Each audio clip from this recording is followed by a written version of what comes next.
Samsung A33 5G, इसके अंदर problem जो है वो फिंगरप्रिंट का यहाँ पे एरर आ रहा है लेफ्ट साइड पे, और ये ओडिन मोड पे फ्लैश करने पे एरर दे रहा है। तो ज़्यादातर ये प्रॉब्लम जो होता है वो प्रोग्रामिंग के रिलेटेड होता है, और इस फ़ोन के अंदर जो चिप लगी है वो यूएफएस चिप लगी है, तो हमें इसका यूएफएस चिप जो है वो रिप्रोग्रामिंग करना होगा। सैमसंग फ़ोनों के अंदर ज़्यादातर हैंग ऑन लोगो या लोगो रिस्टार्ट पे जब ओडिन मोड पे फेल होता है तो ज़्यादातर ईएमएम से लगी हुई या यूएफएस लगाओ, प्रॉब्लम जो है वो रिप्रोग्रामिंग का रहता है। तो यहाँ पे यूएफएस लगी हुई है, हमने सबसे पहले इसकी यूएफएस को उतारा है और 0 0 करके उसके ऊपर जो ग्लू है ग्लू को रिमूव करेंगे। ग्लू रिमूव करने के बाद आईसी को हम रिबोलिंग करेंगे। रिबोलिंग करने के बाद हम F64 बॉक्स का यूज़ करके हम इसको रिप्रोग्रामिंग करते हैं।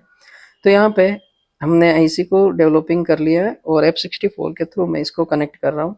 कनेक्ट करने के बाद आईसी को हम डिटेक्ट करेंगे, और डिटेक्ट करने के बाद सबसे पहले हम सिक्योरिटी पार्टीशन जो होते हैं उसको हम रीड करेंगे।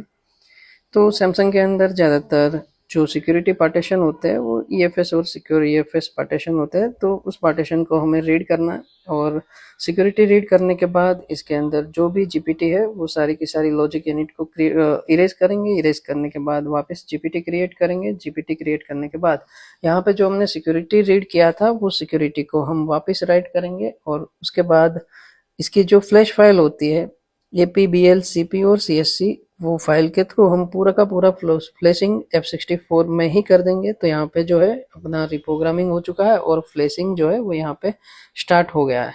तो फ्लैशिंग जो है वो थोड़ा टाइम लेता है। फ्लैशिंग होने के बाद हम उसको वापस सैमसंग मदरबोर्ड के अंदर अटैच करेंगे। अटैच करने के बाद फिर हम वापस चेक करते हैं कि हमारा प्रॉब्लम जो है वो सॉल्व हुआ है कि नहीं।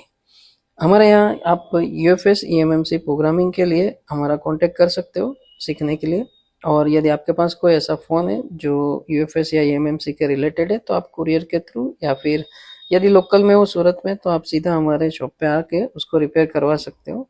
तो यहाँ पे जो है हमारा फ़ोन पूरी तरीके से स्टार्ट हो चुका है और प्रॉब्लम जो है वो हमारा फिक्स हो गया है। एक्टिवेशन करेंगे। एक्टिवेशन करने के बाद मैं आपको इसमें सेटिंग में बता